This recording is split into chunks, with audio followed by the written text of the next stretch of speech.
अस्सलाम वालेकुम दोस्तों, मैं चौधरी अब्दुल हादी आज आपको बताऊंगा फोरसेज प्रोजेक्ट के बारे में। ये बताने से पहले कि इसके अंदर कितना मुनाफा और कितना प्रॉफिट है, उससे पहले मैं आपको ये बताऊंगा कि ये अगर दीनी लिहाज से इसको देखा जाए तो ये कारोबार करना कैसा है, और अगर दुनियावी लिहाज से भी देखा जाए तो इसमें कितने फ़ायदे हैं। तो सबसे पहली बात करेंगे कि फोरसेज प्रोजेक्ट दीनी लिहाज से भी किसी तरह से भी इसमें हराम का शुबा नहीं है। जितना भी आपको प्रॉफिट आएगा वो हराम के दायरे के अंदर नहीं आता, वो बिल्कुल लीगल है और बिल्कुल जायज़ है। यानी फोरसेज प्रोजेक्ट के बारे में उलमा का भी यही कहना है कि इसको इस्तेमाल करना या इसके ज़रिए प्रॉफिट कमाना, इसके ज़रिए मुनाफा कमाना, ये बिल्कुल जायज़ है। क्योंकि दूसरी चीज़ इसमें यह है कि इसमें किसी तरह का सूद नहीं है, किसी तरह का धोखा फ्रॉड कुछ भी नहीं है, इसलिए इसको करना बिल्कुल जायज़ है। और इसके ज़रिए जितना भी आपको प्रॉफिट आता है वो बिल्कुल जायज़ है, वो बिल्कुल भी हराम नहीं है।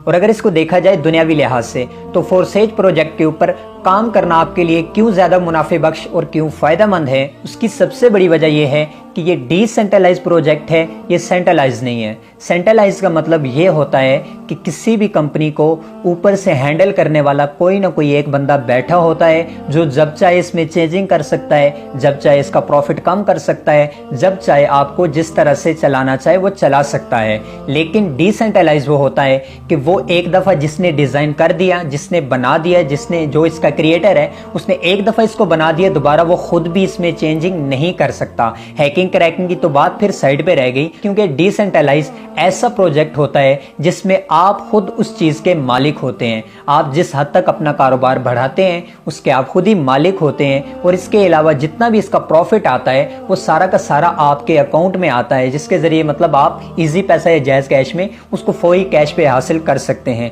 यानी सीधी सी बात यह है कि कोई भी कंपनी आज तक जो काम करती है उसका ऊपर एक ओनर होता है जिसके कब्जे में या जिसके हाथों में जितने भी वर्कर होते हैं वो उसके हाथों में होते हैं। यानी वो जब चाहे तो उनका प्रॉफिट कम कर सकता है, जब चाहे उनको अपनी तरीके से चला सकता है। लेकिन जो डिसेंट्रलाइज सिस्टम होता है वो बिल्कुल किसी ओनर के तहत नहीं होता, वो किसी भी बंदे के तहत नहीं होता। उसमें जितने भी उसूल या जितने भी आप रूल्स कह लें पहले से जो क्रिएट किए होते हैं उन्हीं हद तक रहते हैं, उसके बाद किसी तरह की भी चेंजिंग नहीं की जा सकती है। तो इसलिए सबसे बड़ी बात तो इसमें यह है कि इसमें कोई चेंजिंग नहीं हो सकती है कि आप कहें कि हमारी कंपनी पैसा लेके भाग गई या फिर हमारा बंदा जो था वो पैसे लेके भाग गया, ऐसा तो कोई इसमें इशू है नहीं है। अगली बात करते हैं कि इसमें किसी तरह का भी धोखा और फ्रॉड नहीं है, क्योंकि जो प्रोजेक्ट पूरी दुनिया में काम कर रहा है, सिर्फ पाकिस्तान के अंदर मौजूद नहीं है बल्कि पूरी दुनिया के अंदर काम कर रहा है, और ये पूरी दुनिया के